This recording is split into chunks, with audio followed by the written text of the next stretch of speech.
आज हमारी अव्यक्त वाणी की नई मुरली है 26/12/1978 की मुरली। 26/12/1978 और हेडिंग है मुरली की इष्ट देव की विशेषताएं। इष्ट देव की विशेषताएं। सदा परम पूज्य तथा आत्माओं को पुजारी से पूज्य देवता बनाने वाले शिव बाबा बोले। सदा परम पूज्य तथा आत्माओं को पुजारी से पूज्य बनाने वाले शिव बाबा बोले। बाबा आके हमको क्या बना रहे हैं? जो पुजारी बन चुके थे, मांग रहे थे, हाँ, अपने ही चित्रों के आगे, शिव के चित्रों के आगे, शिव के शिवलिंग के आगे, उसके आगे मांग रहे थे। तो बाबा ने मांगता से क्या बना दिया? अब बना रहे हमको स्वयं पूज्य। बाबा ने परसों बोला था ना कि लक्ष्मी नारायण के मंदिर में जाओ, सबके मंदिर में जाके समझाओ कि देखो अब हम पुजारी बन गए, पर अब भगवान बना रहे हमको पूज्य, जैसे ये बने हैं। तो जैसे कैसे बने ये पूज्य, वो हम भी बन सकते हैं। तो बाबा कहते हैं इस तरह से इष्ट देव देवताएं कौन है? इष्ट देवी इष्ट देवताएं कौन है? पूर्वज कौन है? हम आत्मा ही है। हम आत्मा है। हाँ, क्योंकि हम ही थे, हम ही बन रहे हैं, फिर से बनेंगे। तो बाबा कह रहे हैं हम स्वयं पूज्य थे। पूज्य कोई क्यों बनता है? आज बाबा वही बताएंगे। इष्ट देव कोई क्यों बनता है? पूज्य कोई क्यों बनता है? कुछ तो महिमा कर रहे हैं हम लोग ना उनकी। तो क्यों बन रहे हैं हम लोग? महिमा तभी होती है जब कोई ना कोई कर्म किया होता है। ऐसे तो बिना कोई कर्म के तो महिमा बन नहीं सकती, महिमा कर नहीं सकते हम लोग। बस हमारा ये है, बाबा बोलते डिफरेंस क्या है कि हम सिर्फ महिमा योग्य नहीं है, हम पूज्य योग्य भी, हमारी पूजा भी होती है। और पूजा केवल धर्मात्माओं की नहीं, महिमा होती है सबकी, धर्मात्माओं की, महात्माओं की, है ना, सन्यासियों की महिमा कर सकते हैं, पर पूजन लायक कोई नहीं बनता। और पूज्य बनने के लिए सबसे मेन गुण क्या जरूरत रहती है? सबसे मेन कौन सी क्वालिटी, कौन सा गुण सबसे जरूरत है? हाँ, बिना पवित्रता के हम पूज्य नहीं बन सकते। पवित्रता। तो चलिए आज सुनेंगे इष्ट देव की विशेषताएं। कौन कहलाएगा इष्ट? कौन होगा इष्ट? हाँ, क्या क्या होने चाहिए लक्षण, वो बाबा बताएंगे। आज बाप दादा हर बच्चे के एक ही समय पर 4 रूपों का वंश देख रहे हैं। हमारे में क्या देख रहे हैं? 4 रूप का वंश।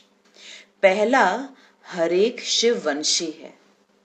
शिववंशी एक शिव बाबा के हम सभी सालिग्राम आत्माएं, बच्चे, तो शिववंशी। दूसरा है ब्रह्मावंशी। संगम पर आकर हम ब्रह्मा कुमार, ब्रह्मा कुमारी बनते हैं, तो ब्रह्मावंशी। तीसरा है देवता वंशी। देवता के वंश में जाएंगे, कुल में जाएंगे ना। और चौथा है, आज चौथा वंश बता रहे हैं बाबा। हमेशा क्या बोलते हैं? 3 ही वंश बख्शी बताते हैं, शिववंशी, ब्रह्मावंशी और विष्णुवंशी। बाबा ऐसे ही बताते हैं ना। आज चौथा भी है। चौथा इष्ट देव वंशी, ये भी एक वंश है, इष्ट देव वंशी। हरेक के 4 वंश का रूप बाप दादा के आगे स्पष्ट है। भक्ति मार्ग में आप ही श्रेष्ठ आत्माएं भिन्न भिन्न रूप से भक्तों के इष्ट देव बनते हो। आज बाबा हमें जागरूक करेंगे कि हमारा ये स्वरूप भी तो याद करो। कौन सा? इष्ट देव का स्वरूप। 5 स्वरूप का अभ्यास करते हैं, निराकारी स्वरूप, फिर देवता स्वरूप, आदि स्वरूप, फिर मध्य काल में इष्ट देव स्वरूप, हमारा वो स्वरूप है। और फिर ब्रह्मा में ब्रह्मा वंश अर्थात ब्रह्मा कुमार संगम पर, और फिर फरिश्ता। तो ऐसे ही आज बाबा ने इस चौथे वंश को याद किया, इष्ट देव वंशी। 4 वंश का रूप बाबा देख रहे हैं। और भक्ति मार्ग में आप ही श्रेष्ठ आत्माएं भिन्न भिन्न रूप में भक्तों के इष्ट देव बनते हो। इस समय भी आप सबके भक्त आप इष्ट देवों को या देवियों को पुकारते रहते हैं। जैसे प्रत्यक्षता का समय स्पष्ट और समीप आता जा रहा है, वैसे ही आप सबके देव वंश अर्थात राजवंश और इष्ट वंश की प्रत्यक्षता होती जाएगी। दोनों वंश अभी सामने आएगा, देवता कौन बनेंगे देवता वंशी में और इष्ट वंशी। ऐसे अनुभव करते हो कि हम ही इष्ट देव बनकर अनेक भक्त आत्माओं की मनोकामनाएं पूर्ण करने वाले हैं। मैं ही इष्ट देव इष्ट देवी हूँ, अनेक भक्त आत्माओं की मनोकामना पूर्ण करने वाली हूँ। अनुभव करिए, अभी करिए।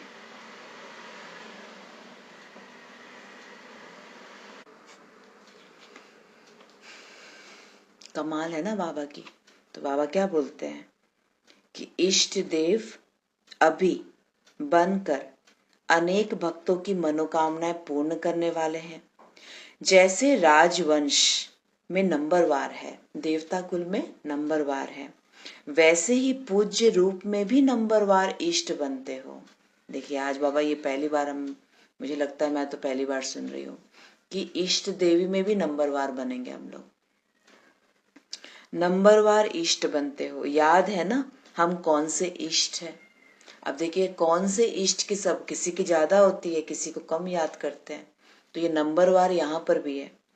तो याद है हम कौन से इष्ट हैं, कौन सी देवी के रूप में आपका पूजन हो रहा है। हाँ बाबा कहते हैं अपने आप को कभी कभी याद करिए कि किस देवी में मुझे याद किया जा रहा है, किस देवी के रूप में मुझे याद किया जा रहा है।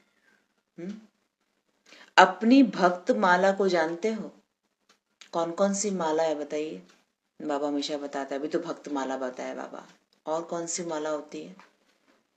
रुद्र माला, वैजंती माला और तीसरा है माला, हाँ 108 की माला, 16,008 की माला।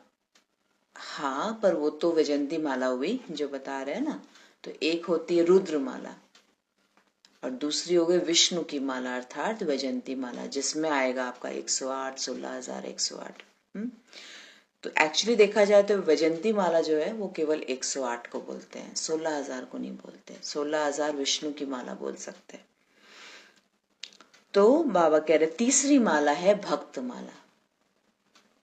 आज तीसरा माला बाबा बता रहे। तो अपनी भक्त माला को जानते हो, जो अब के सेवा में सहयोगी साथी बनते हैं, उनमें कोई राजवंश में आते हैं तो कोई प्रजा में आते हैं।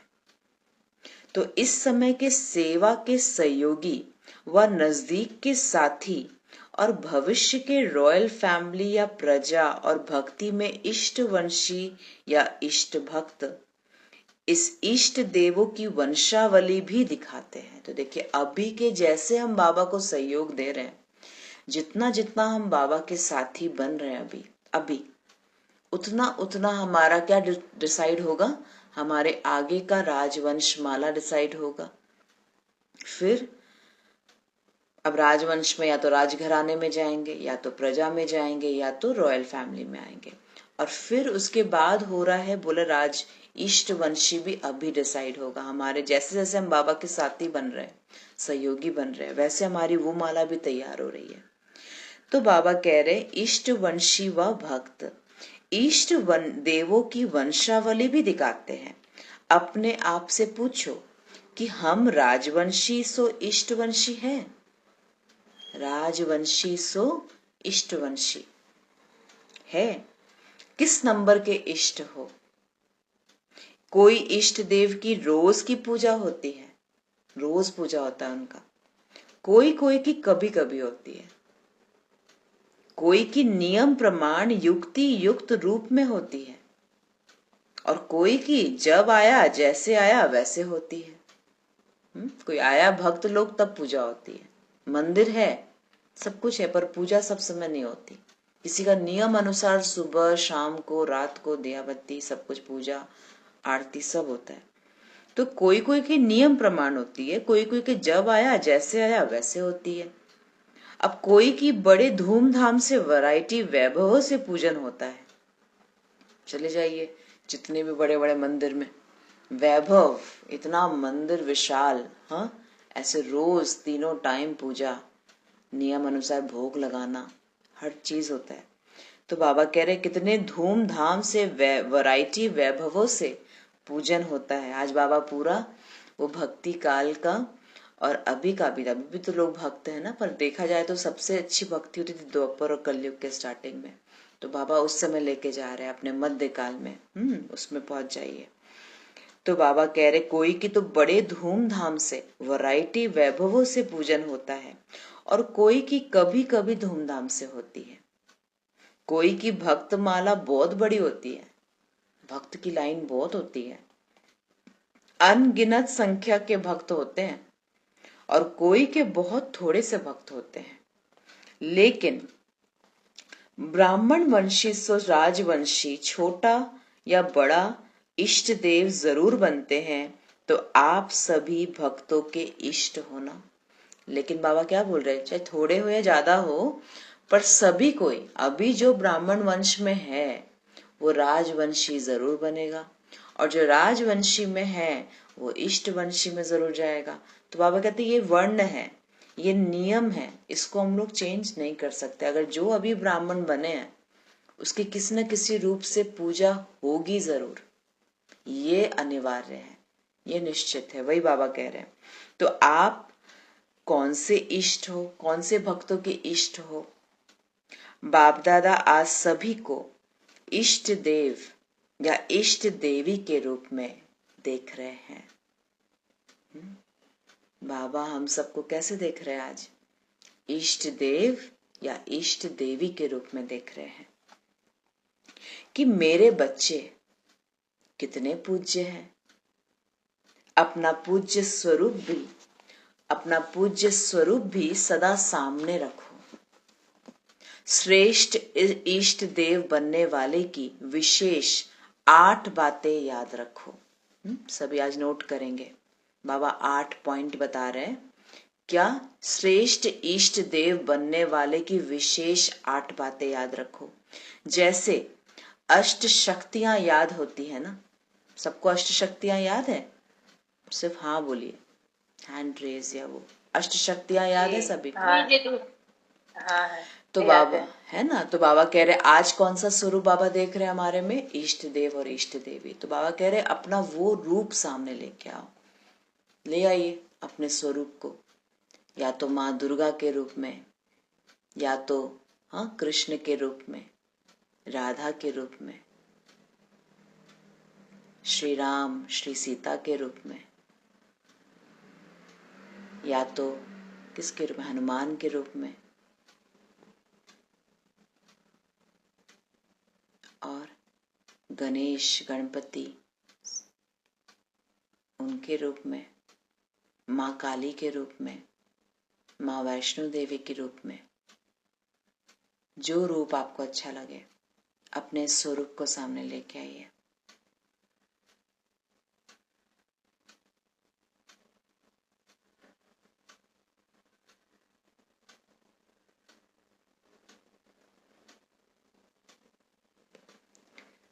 अब हम 8 बातें सुनेंगे जो बाबा बताते हैं। इष्ट बनने की 8 विशेषताएं हैं, उसको तो अच्छी तरह से जानते हो। अपने यादगार चित्रों में देखने से भी यह विशेषताएं अनुभव होगी। नोट करिए बाबा क्या बोल रहे हैं, अपने यादगार चित्र देखो और उसको देखकर भी ये विशेषताएं अनुभव होगी। हाँ, तो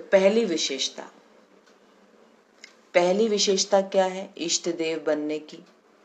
पहली विशेषता है इस इष्ट देव सदा रहमदिल होगा। पहला पॉइंट, पहला क्या? इष्ट देव सदा रहमदिल होगा। कौन सा रहम? हर आत्मा को भटकने व भिखारीपन से बचाने का रहम। सभी नोट करिएगा ये पॉइंट। हाँ, ऐसे ग्रुप में भी डालेंगे बट सभी नोट करिए। तो पहला क्या बताया बाबा, कौन सा स्वरूप रहेगा उनका, रहम दिल का। कौन सा रहम, हर आत्मा जो भटक रही है उसको ठिकाना देने का, भटकने व बिकारीपन से बचाने का, हर एक के ऊपर रहम करेगा, निष्काम रहम दिल होगा। तो पहली है इष्ट देव की विशेषता, वो हर आत्मा, एक आत्मा नहीं, ऐसा नहीं, हर एक आत्मा के प्रति रहम दिल होगा, निष्काम रहम दिल होगा, किसी पर रहम और किसी पर नहीं, ऐसा नहीं। निष्काम इसको कहते हैं, एक सार, एक जैसा, अर्थात बेहद रूप में रहम दिल होंगे। उनके रहम के संकल्प से अन्य आत्माओं को अपने रूहानी रूप या रूह की मंजिल सेकंड में स्मृति में आ जाएगी। रूहानी रूप हो गया आत्मा स्वरूप, और रूहानी मंजिल हो गया परम धाम, और या तो जीवन मुक्ति धाम। उनके रहम के संकल्प से भिकारी को सर्व खजानों की झलक दिखाई देगी। भटकती हुई आत्माओं को मुक्ति या जीवन मुक्ति का किनारा या मंजिल सामने दिखाई देगी, ऐसा रहम दिल होगा। तो पहली विशेषता क्या है, इष्ट देव की रहम दिल, और हर आत्मा के प्रति रहम दिल।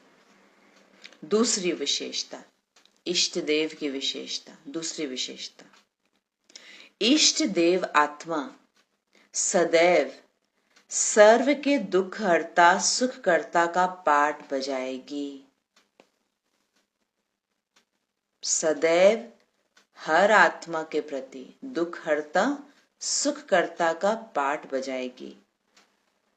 दूसरे का दुख अपने दुख के समान समझकर सहन नहीं कर सकेगी, दूसरे का दुख देखकर सहन नहीं कर पाएगी। दुख को भुलाने की या दुख को सुखी करने की युक्ति या साधन सदा उसके पास जादू के चाबी के माफिक होगी। इष्ट देव इष्ट देवी की दूसरी विशेषता क्या होगा, वह दुख हरता सुख करता का पाठ बजाएगी, किसी और का दुख देखकर सहन नहीं कर सकेगी, इसीलिए क्या करेगी, किसी न किसी युक्ति से, ज्ञान से, युक्ति युक्त योग से, ज्ञान से उसके दुख को दूर करने की चाबी दे पाएगी।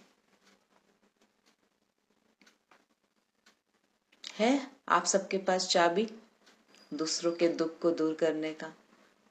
चाबी है। बाबा ने तो ज्ञान खजाना भर दिया है, सारी तरकीब पता है हमको, सारी युक्ति पता है कि कैसे मन को शांत कर सकते हैं, कैसे एकाग्र कर सकते हैं, कैसे व्यर्थ को खत्म कर सकते हैं, कैसे सेकंड में फुल स्टॉप लगा सकते हैं, कैसे परम धाम की यात्रा कर सकते हैं, कैसे 4 धाम की यात्रा कर सकते हैं, कैसे अपने सत्य स्वरूप में शांत स्वरूप आत्मा हूं स्थिति में टिक सकते हैं। कैसा भी पहाड़ जैसा प्रॉब्लम हो उसको अपनी मन की शक्ति से हम छोटा बना सकते हैं, कर सकते पहाड़ जैसी परिस्थिति को मन की शक्ति से छोटा बना दिए, हाँ हो जाएगा, कर लेंगे हम लोग। हाँ ऐसा होता है ना, ऐसा करते हैं ना, कोई भी होता है, कोई इतनी बड़ी बड़ी परिस्थिति आ जाती है, हाँ ठीक है चलो, एक बार तो लगता है कि हाँ इतनी बड़ी परिस्थिति आई है, पर फिर क्या होता है, हमारे मन की शक्ति को हम इतना शक्तिशाली बना देते हैं, उसको पार करने की हमारे अंदर शक्ति बन जाती है। तो इसीलिए बाबा कह रहे चाबी कैसे, दुखी को सुखी करने की युक्ति या साधन सदा उसके पास जादू के चाबी के माफिक होगा। तो ये जादू की चाबी अपने पास रखना है, कैसे करते हैं। तीसरी बात, तो पहला क्या था, रहम दिल होगा, दूसरा दुख हरता सुख करता का पाठ बजाएगा, तीसरी बात, सदा संकल्प, बोल और कर्म से प्योरिटी की पर्सनालिटी दिखाई देगी। क्या बोले बाबा, सदा संकल्प, बोल और कर्म से प्योरिटी की पर्सनालिटी दिखाई देगी, यानी कि मनसा, वाचा, कर्मणा तीनों में एक समान। प्योरिटी तभी होता है जब बाबा इसकी बात करते हैं, अगर मन से प्योर है, विचारों में प्योरिटी है, पवित्रता है, तो बोल भी पवित्र ही निकलेंगे। और बोल पवित्र निकलेंगे तो कर्म भी पवित्र होंगे। तो ये तो बोल भी क्या हो गया, बोल भी हमारा कर्म है, बोलना भी एक कर्म है, पता है ना। एक बार बोली हुई चीज वापस ले नहीं सकते। एक बार अगर मुंह से निकल गया तो निकल गया, वो कर्म बन गया हमारा। एक बार मुख से बोला हुआ चीज कर्म बन जाता है, उसको आप रीडू नहीं कर सकते। अब उसका फल तैयार है आपके लिए, हमारे लिए। सोचावा का जो फल है, सोचने में, जैसे बाबा बोलते हैं ना, सोचना भी एक कर्म है, पर सोचने वाला जो फल है ना, वो सोच में ही आएगा, वो बाहरी रूप से कुछ नहीं आएगा। अब जैसे हमने अगर सिर्फ सोचा उसके बारे में गलत, तो क्या होगा, हमारे व्यर्थ संकल्प हमको श्रेष्ठ कार्य बाबा से योग लगाने नहीं देंगे। ये हो जाएगा मन का व्यर्थ वाला।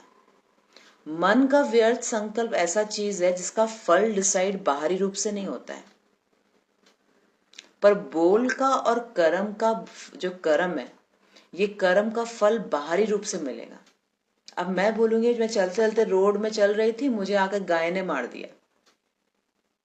अब हम बोलेंगे अब मैंने तो गाय को नहीं मारा होगा पर कोई ना कोई बाहरी कर्म का वो फल है।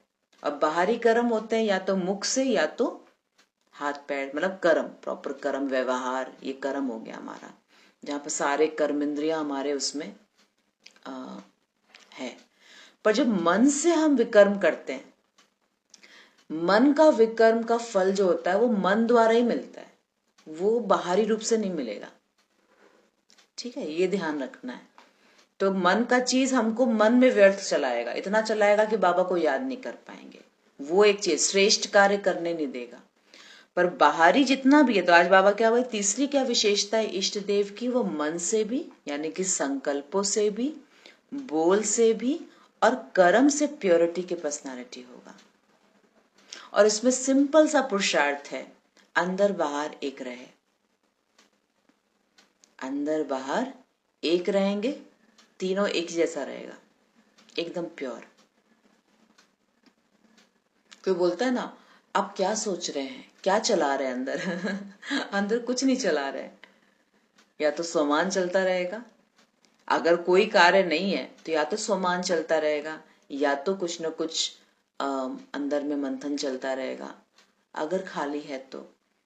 बाकी अगर किसी का सुन रहे हैं तो सुन रहे हैं, किसी से बात कर रहे हैं तो बात कर रहे हैं, फिर उस समय कोई जजमेंट नहीं, अंदर में कोई इसको बोलते हैं प्री कंसेप्ट नोशंस, मतलब पहले से कुछ सोचा हुआ चीज रहता है और फिर हम बात करते हैं। कुछ नहीं, जो है जिस समय है उस समय ही हम वैसे बनकर बात कर रहे हैं, इसको कहते हैं अंदर बाहर एक। तो बाबा कहते सदा संकल्प, बोल और कर्म से प्योरिटी की पर्सनालिटी दिखाई देगी, तीसरी इष्ट देव की विशेषता। चौथी बात, सदा स्वभाव में, संस्कार में, चलने में सिंपल लेकिन श्रेष्ठ दिखाई देगा, यानी कि रॉयल। स्वभाव और संस्कार में कैसा, साधारण दिखाई देंगे, बहुत सिंपल दिखाई देंगे, लेकिन श्रेष्ठ दिखाई देगा, रॉयल दिखाई देगा।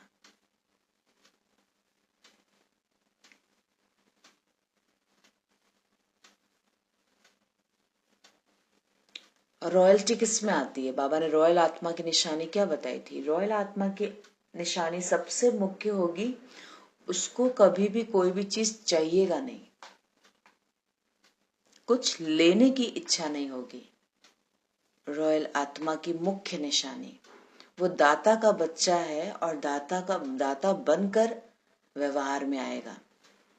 हमेशा ये सोचेगा कि ये जो भी मैं चल रही हूं या फिर बात कर रहे हैं हम लोग, या फिर किसी के साथ व्यवहार कर रहे हैं, संबंध संपर्क में, रिलेटिव में, जिससे भी कुछ न कुछ मैं उसको दूं, ना कि लेने की इच्छा। तो रॉयल्टी तभी नजर आएगी।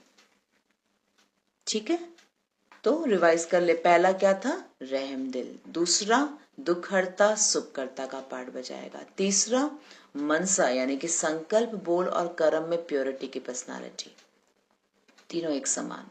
चौथा स्वभाव संस्कार में सिंपल रहेगा पर श्रेष्ठ चलन रहेगी। पांचवी बात,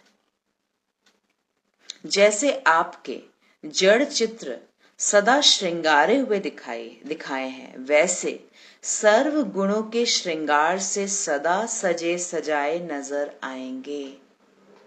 पांचवी बात, सर्व गुणों के श्रृंगार से सजी सजाई मूरत, कोई एक गुण रूपी श्रृंगार भी कम नहीं होगा। 16 श्रृंगार, 16 श्रृंगार का श्रृंगार पूरा बराबर, सब कुछ, एक गुण भी कम नजर नहीं आएगा। इसको कहते हैं इष्ट देव की विशेषता।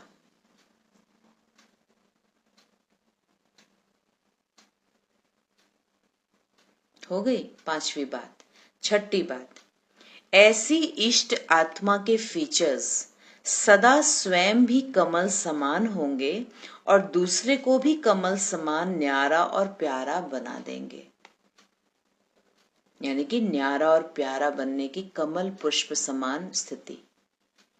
छठी बात, क्या होगा, हम खुद भी न्यारे प्यारे रहेंगे, जैसे भी वातावरण में जाए। अपनी सभ्यता, अपनी सिंप्लिसिटी, अपनी शांति, अपना केयर, ये सब मेंटेन रहेगा। तो अपनी जो खूबी है बाबा कहते वो जरूर दिखाएंगे। तो ऐसी इष्ट आत्मा क्या कमल समान होंगे और दूसरे को भी कमल समान न्यारा और प्यारा बना देंगे। कोई और भी लिप्त हो रहा है ना, किसी बात में लिप्त हो रहा है, नेगेटिव हो रहा है, तो उसको भी हम गाइड करेंगे कि ज्यादा सोचो मत, ज्यादा इन्वॉल्व नहीं हो। जितना ज्यादा घुसेंगे उतना ज्यादा लिप्त होंगे। डिटैच व्यवहार सब समय रहेगा। और डिटैचमेंट किससे आता है, न्यारा प्यारा कब सबसे ज्यादा किससे, कौन से पुरुषार्थ से आता है? न्यारा प्यारा कौन से पुरुषार्थ से आता है सबसे ज्यादा? हम लौकिक में है भी साक्षी दृष्टा। ओके, और न्यारा प्यारा किससे आते हैं हम लोग? न्यारा प्यारा एक बाबा दूसरा ना कोई। ओके, और ड्रामा को साक्षी, ड्रामा में साक्षी का पार्ट। ओके, ठीक है। और बिंदी लगाने का पार्ट। न्यारा प्यारा बिंदी। अच्छा, और कोई है? मैं आत्मा का पार्ट, मैं आत्मा समझ के चलने का। न्यारा प्यारा, बहुत अच्छा। जब भी समय आए तो सम्मान का अभ्यास करें। अपने टाइटल्स, कुछ परिस्थिति आए तो सम्मान में आ जाए। सम्मान को याद रहे कि मैं कौन, इसका याद रहे। मेहमान मैं मेहमान, बहुत बढ़िया, बहुत अच्छा। मेहमान, न्यारा प्यारा बनने के लिए थोड़ा सा वैराग्यपन भी आना चाहिए। और वो आएगा कैसे? मैं और मेरा, मैं आत्मा और मेरा केवल एक बाबा। न्यारापन तभी आएगा, न्यारापन नहीं तो नहीं आ पाएगा। उसमें मैं और मेरा, यानी कि मेरा जो शब्द है उसको बहुत अच्छी तरह से हम लोग को उसके ऊपर काम करना है कि मेरा यहाँ पर कुछ भी नहीं, तब न्यारा प्यारा आएगा। नहीं तो आप लौकिक में रहकर हम न्यारा प्यारा नहीं बन पाएंगे, क्योंकि वहां तो रिश्ता है ना, ब्लड रिलेशन है। तो रिश्ता आ जाएगा तो वहां मेरा न्यारा बनेंगे कैसे? वहां तो कमल पुष्पमान कैसे बनेंगे आप लौकिक संबंधियों के आगे? वहां तो फिर हमको वो चाहिए, थोड़ा सा तो न्यारापन चाहिए ना। और डिटैचमेंट तभी आएगा जब मैं और मेरा का पार्ट एकदम पक्का होगा। मैं आत्मा हूं और मेरा केवल एक बाबा है। बाकी जो भी चीज है, चाहे वो घर भी अपने नाम पर है, प्रॉपर्टी भी अपने नाम पर है, संपत्ति भी अपने नाम पर है ही ना, सबके नाम पे तो है। पर मैं कौन? मैं प्रियंका तो नहीं हूं। प्रियंका हूं मैं? प्रियंका मतलब पार्ट, सब अपना अपना नाम लेंगे। आप थोड़ी बबीता है, आप थोड़ी रीना है क्या? पहले तो ये बात सोचिए, क्या मैं बबीता हूँ? क्या मैं रीना हूँ? मैं बिमला हूँ? मैं तारामणि हूँ? इसी रोल से देखते हैं, मैं ये हूँ। मैं कौन? जब मैं शब्द बोल रहे हैं तो फिर प्रियंका नहीं, मैं आत्मा। मैं आत्मा। अगर मुझे तारामणि का रोल मिलता तो मैं शायद वो प्ले करती, राइट? मैं आत्मा किसी का भी रोल प्ले कर सकती थी ना अगर मिलता तो, पर ये तो मिला नहीं ना। आप आत्मा को बिमला का रोल मिला, आप आत्मा को बबीता का रोल मिला, राइट? तो मैं और मेरा, ये मैं और मेरा जब तक हम इसको पक्का नहीं करेंगे तब तक डिटैच नहीं हो पाएंगे। फिर चाहे कहीं पर लौकिक में हो, अलौकिक में, न्यारा प्यारा रहेंगे। बीच बीच में जब हम अपने आप को याद दिलाते हैं आत्मा का अभ्यास करो, वो किस लिए हम लोग अभ्यास करते हैं इसका? स्वमान का अभ्यास क्यों करते हैं? केवल टाइटल्स याद करने के लिए नहीं, वो तो ठीक है, वो तो हमने मन को बिजी रखने के लिए एक प्रैक्टिस किया था कि मन को बिजी रखने के लिए हम लोग अपने आप को स्वमान का अभ्यास करेंगे। हाँ जी, मैं आत्मा हमेशा एकदम मतलब न्यारे होते चले न्यारा जाएंगे। जाते हैं। हाँ, मैं आत्मा बोल रही हूँ, इसका मतलब मैं न्यारी हो रही हूँ। मैं सिर्फ आत्मा बोल नहीं रही हूँ, ये तो मैं मुख से बोल रही हूँ, है ना? जब हम लोग अभ्यास करते हैं तो जब हम बोलते हैं अपने आप को कि मैं आत्मा, ज्योतिर्बिंदु आत्मा, तो जैसे जब आत्मा बोले तो फिर सबसे पहले तो अपने शरीर और पार्ट से न्यारे होते हैं हम लोग। सबसे पहले यहां से न्यारे होते हैं, तब आप प्यारे बनेंगे।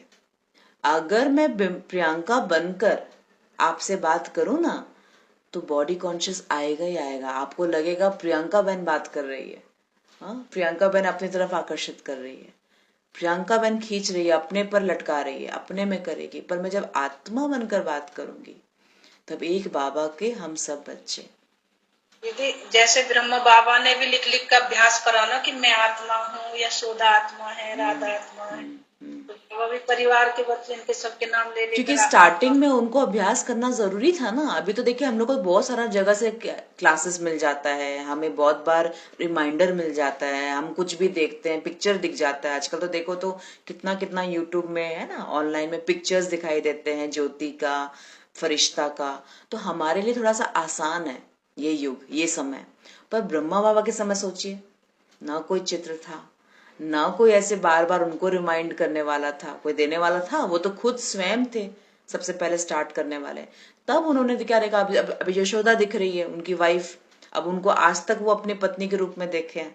अब अचानक से बाबा ने उनको ज्ञान दिया ये भी आत्मा है, तो कैसे देखेंगे वो स्वीकार कैसे करेंगे? तो इसीलिए उन्होंने बहुत अभ्यास किया कि मैं लिख लिख कर करूं।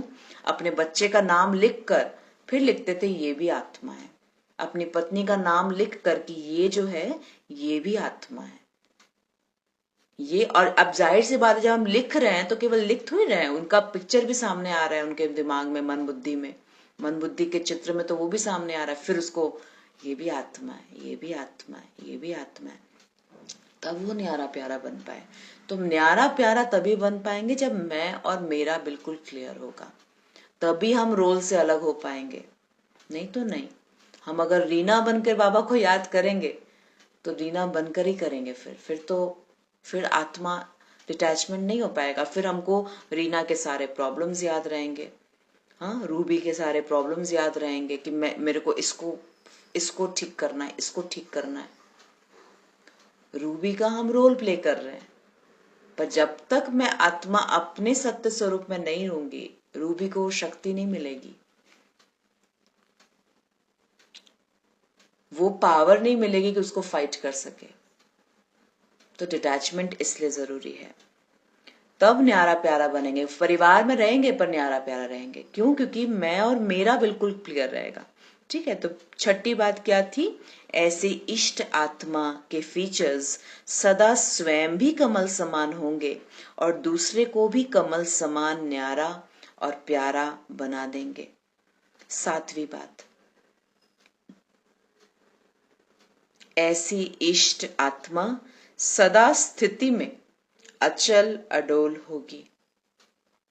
जैसे मूर्ति को स्थापित करते हैं वैसे वह चैतन्य मूर्ति सदा एक रस स्थिति में स्थित होगी। मैं आत्मा चैतन्य मूर्ति इस शरीर रूपी मंदिर के भाल पर विराजमान हूं, स्थापित हूं। मैं कौन? चैतन्य मूर्ति। देखिए अपने आप को।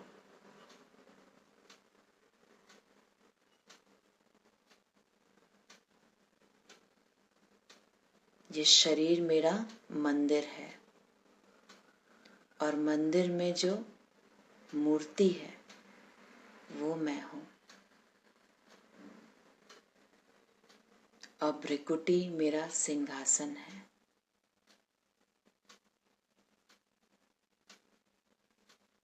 मैं चैतन्य में इष्ट देव हूं।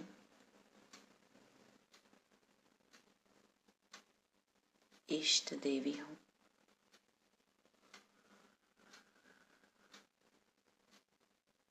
ये शरीर मेरा मंदिर है।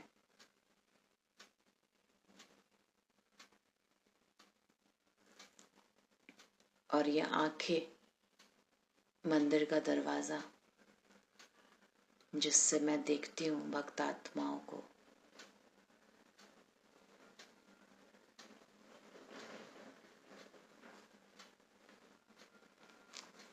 दर्शन देती हूँ।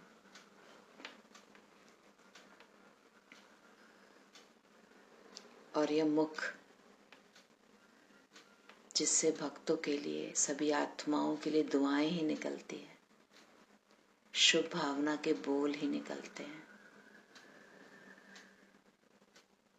दूसरों के लिए ब्लेसिंग्स निकलते हैं। मैं चैतन्य इष्ट देवी अपने मुख से, इस शरीर रूपी मुख से आत्माओं के लिए वरदानी बोल बोलते हैं।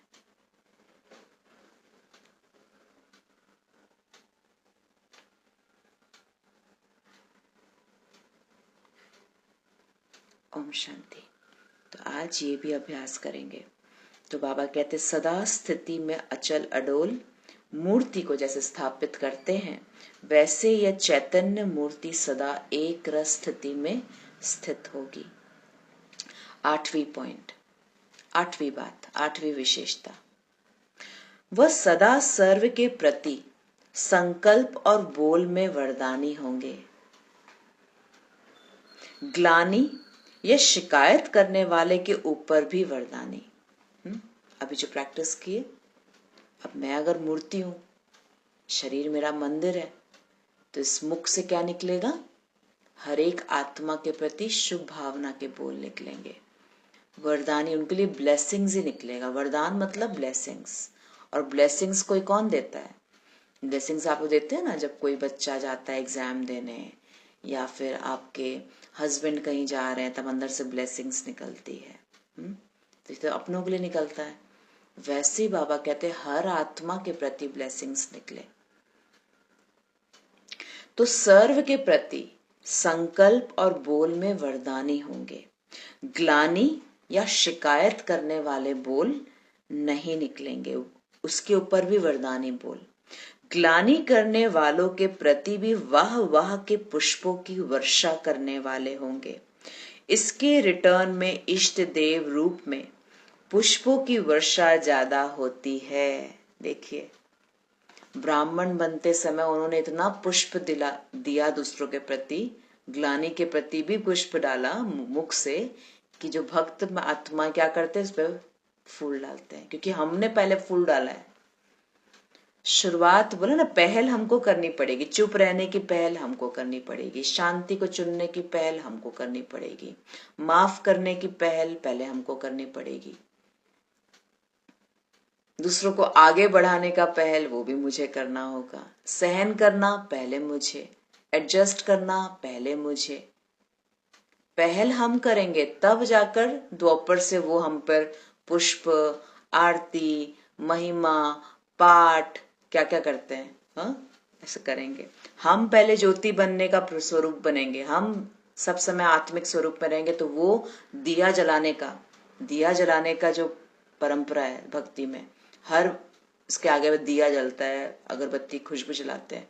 क्यों? क्योंकि हम पहले आत्मा बनकर खुशबू फैलाए हैं सातों गुणों का, तब जाकर वो बैठ के दिया बत्ती करते हैं। नहीं तो कैसे करेंगे? हमने किया ना पहले, तो पहले हमको करना है, तब जाके पूरा कल्प में वो चीज दिखाई देगा। तो पहले हमको, तो बाबा कह रहे हैं कि ग्लानि करने वालों के प्रति भी वाह वाह के पुष्पों की वर्षा करने वाले होंगे। इसके रिटर्न में इष्ट देव रूप में पुष्पों की वर्षा ज्यादा होती है। महिमा करने वालों की महिमा करना यह तो कॉमन बात है। आप मेरी बड़ाई कर रहे हैं, मैं आपकी बड़ाई कर रही हूं, बाबा कहते ये तो कॉमन बात है। लेकिन ग्लानि करने वाले के गले में भी गुणमाला पहनाना जन्म जन्म के लिए भक्त निश्चित कर देना। सोचिए अगर ग्लानि करने वाले को मैंने माला पहनाया तो उसको भक्त निश्चित हो गया, वो हमारा भक्त आत्मा बनेगा। क्योंकि पहल तो मैंने किया। किसने पहल किया? मैंने किया। गुणों को व्यवहार में लाने वाली पहले कौन? पहले मैं आत्मा। तो भक्त कौन बनेगा? दूसरी आत्मा। मैं बन गई ना पूज्य। इसलिए बाबा कहते अगर मैं, ये बात नियम है, अगर आज हम किसी के आगे झुक रहे हैं ना, तो नियम है वो आगे इसको झुकना पड़ेगा। ब्रिजमोहन भाई जी नहीं, सॉरी, एक और भाई जी, क्या नाम था, एक और जो उनके साथ थे, अभी तो दोनों ही नहीं है, निर्वैर भाई जी, निर्वैर भाई, हाँ निर्वैर भाई बोलते थे, बोला कोई भी कार्य होता है तो या तो यस होता है या तो नो होता है, या तो हाँ या तो ना। अगर मैंने आज हाँ कर दिया या ना कर दिया तो अगली बार तो उसको हाँ करना ही पड़ेगा, नियम है ये। बोले वो करना ही होगा। अगर आज सामने वाले ने ना किया है, चलो मेरी बात को नहीं माना, अगली बार उसके पास ऑप्शन ही नहीं बचा है, उसके पास उसको हाँ करना ही पड़ेगा। तो मतलब बोलने की बात है, अगर आज हम झुक रहे हैं तो उसका अगला स्टेप किसके पास आएगा? सामने वाले को झुकना पड़ेगा। Because this is how it is, ये नियम बना हुआ है कर्मों का फिलॉसफी। अगर आज ग्लानि करने वालों को मैंने माला पहना दिया गुणों से या फिर अपने पुष्पों से, अपने मुख से, कि नहीं वो बहुत अच्छी आत्मा है, बहुत अच्छी आत्मा है, यानी कि मैंने पहल कर दी, तो बाबा क्या कह रहे हैं? एकदम देखिए बाबा के अथॉरिटी वाले वर्ड्स। बाबा कहते हैं लेकिन ग्लानि करने वालों के गले में भी गुणमाला पहनाना जन्म जन्म के लिए भक्त निश्चित कर देना है, या साथ साथ वर्तमान समय के सदा सहयोगी बनाना। निश्चित हो जाते हैं वो। अभी क्या बनेंगे? आपके सहयोगी बनेंगे। हाँ जी दीदी, वो तो बाबा ने अभी भी काम शुरू कर दिया। जो पहले गलानी करते थे वो ही इतने खुश रहते हैं। अभी से तो अभी बोले ना, देखिए वर्तमान समय, अभी देखिए नेक्स्ट लाइन बाबा क्या है, वो द्वापर में जाके भक्त बनेंगे, पर अभी आपके सहयोगी बन जाएंगे। एक समय के बाद सहयोगी बन जाएंगे, उसके बाद वो द्वापर से आपके भक्त बन जाएंगे। हाँ, पर इसमें ध्यान रखना है कि इसमें हमें वो अभिमान नहीं आना चाहिए। राज को हम जानते हैं ना, राज को जान जाए तो बस ये बाबा का है। बाबा कहीं ना कहीं बोलते ना, हम लोग को कभी कभी लगता था ना कि झूठ बोलने का बोलबाला है कलयुग, तो है ना, झूठ बोलने वाले लोग का तो एकदम गद्दी पे बैठाया जाता है, जो सत्य बोलते हैं उनको तो वो तो बेचारे नीचे रहते हैं। पर बाबा कहते हैं ऐसा नहीं है। अगर आज है तो वो आगे जाके चेंज जरूर होगा, ये नियम है। और नियम, प्रकृति के नियम को कोई भी नहीं टुकरा सकता। आज हो सकता है उसको धोखा देके भी वो बहुत मजे में है, पर ऐसा हो नहीं सकता कि वो समय चेंज नहीं होगा। समय तो एक ऐसा नहीं रहता ना। देखिए बाबा, समय आज जो है वो कल ऐसा नहीं रहेगा। ये दोनों के लिए अच्छा है। क्यों बोलिए? अगर आज मेरा बुरा समय चल रहा है तो समय बदलेगा, अच्छे समय आएंगे। और आज अगर मेरा अच्छा है, बाबा बोलते हैं कि अच्छा समय है तो उसमें अभिमान नहीं करना। समय चेंज होने वाला है, समय आगे बढ़ के चेंज हो जाएगा, तब क्या करेंगे? अगर ये अभिमान लेके थोड़ी चलते रहेंगे। और अगर दुख का समय चल रहा है तो भी समय चेंज होगा, क्योंकि इसलिए बहुत अच्छी बात है कि आज जो है वो कल थोड़ी रहेगा।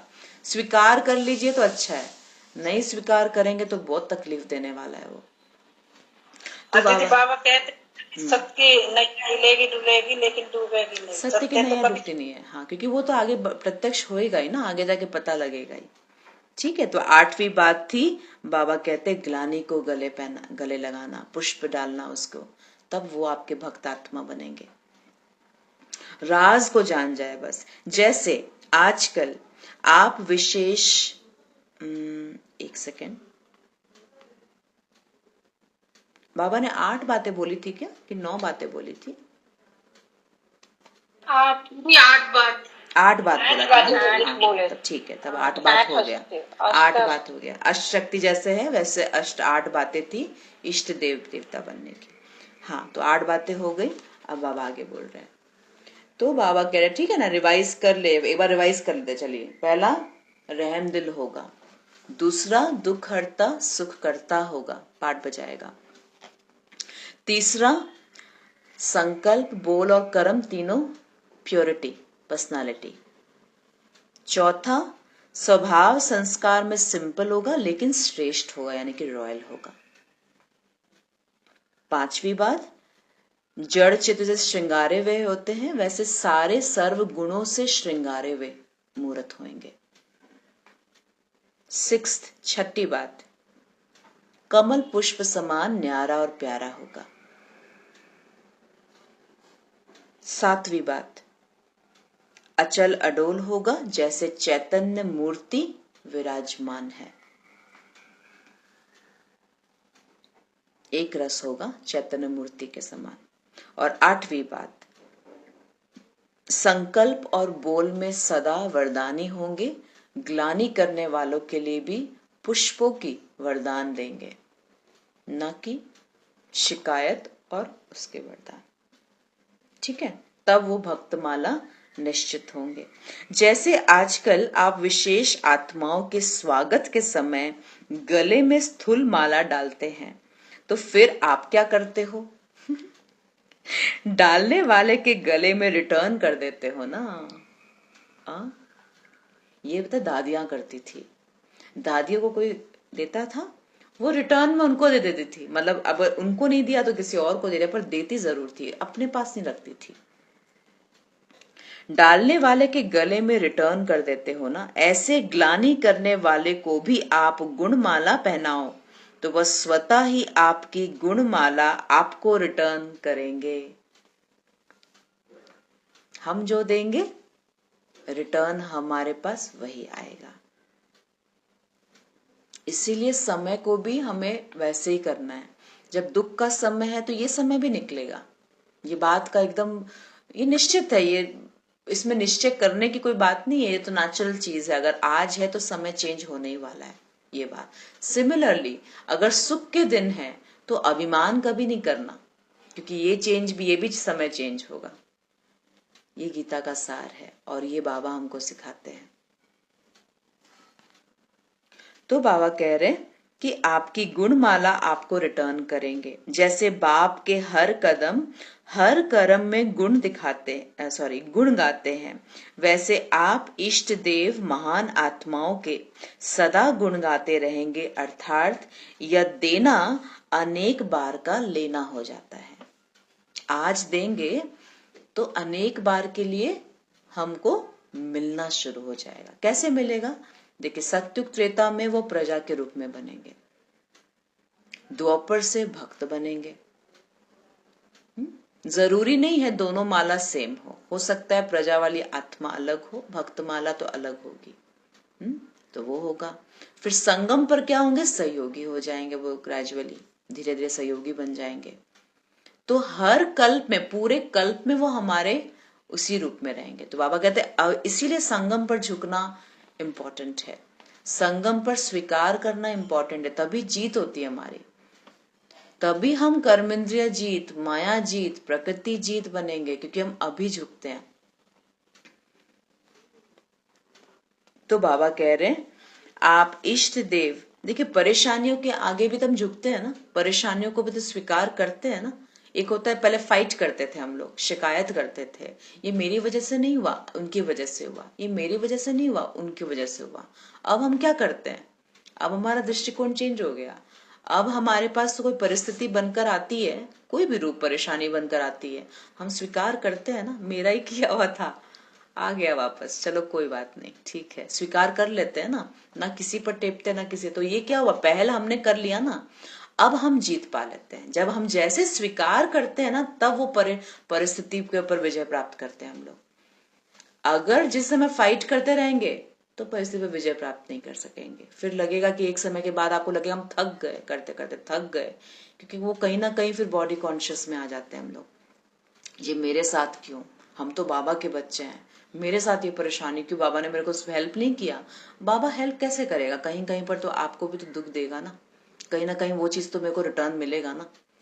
बाबा नहीं देते हैं, पर क्या होता है कि हमारी जब हम ये स्वीकार कर लेते तब लगता है चलो ठीक है, ओके, चुकतू हो गया, थोड़ा अकाउंट था, चुकतू हो गया, तब क्या हो गया, आत्मा हल्की हो जाती है। तो पहल हमने किया झुकने का, स्वीकार करने का, इसीलिए हम राजा बन जाते हैं, इसीलिए हम जीत हो जाती है हमारी। तो बाबा कह रहे हैं कि आपकी गुणमाला आपको रिटर्न करेंगे। जैसे बाबा के हर कदम हर कर्म के गुण गाते हैं, वैसे आप इष्ट देव महान आत्माओं के सदा गुण गाते रहेंगे। अर्थात यह देना देना नहीं, अनेक बार का लेना हो जाता है। अब समझा इष्ट देव की विशेषताएं? हाँ, समझ गए सभी, मैं इष्ट देव हूँ, इष्ट देवी हूँ। तो ये विशेषताएं बाबा आज बताए। तो अब सभी अपने आप को चेक करो। इष्ट देव स्वरूप कहाँ तक तैयार हुए हैं? देखो बाबा को भी पता है कि पूरा स्वरूप थोड़ी बना है, पूरी मूर्ति थोड़ी बन गई है, मूर्ति बन रही है। तो अब देखिए, अपने आप को चेक करना है कि ये 8 विशेषताओं में से कौन सी विशेषता अभी तक हुई नहीं है, उतनी मूर्ति तैयार हुई नहीं है जो करनी बाकी है। बाबा तो बना रहा है मूर्तिकार को, मैं मूर्तिकार बाबा और मुझको मूर्ति बना रहा है बाबा, पर उसमें पुरुषार्थ कौन करेगा? मैं स्वयं।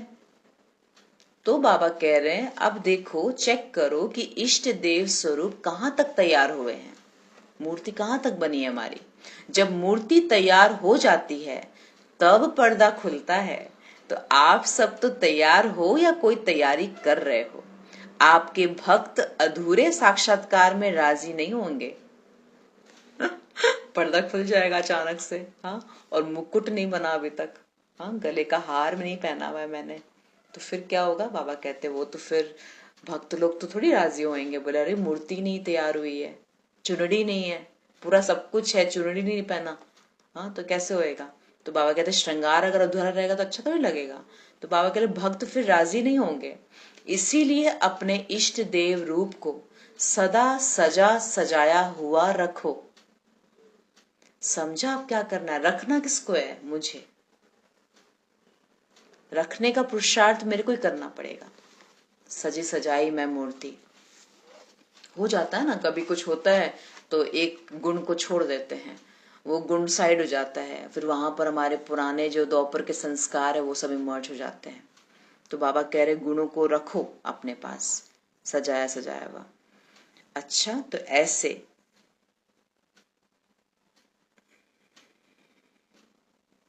ओके, अभी मैं थोड़ा सा लास्ट का पढ़ूंगी।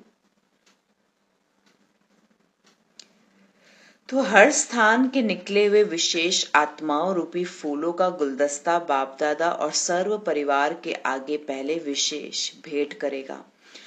ऐसी विशेष खुशबू अर्थात विशेषता हो जो फौरन से भारत तक पहुंचती रही है। फिर बाबा मिल रहे हैं, तो रूहानी रूहे गुलाब फूलों की खुशबू जब भारत तक पहुंचेगी तो सबके अटेंशन को अपने तरफ आकर्षित करेंगे कि यह खुशबू का केंद्र कहाँ है।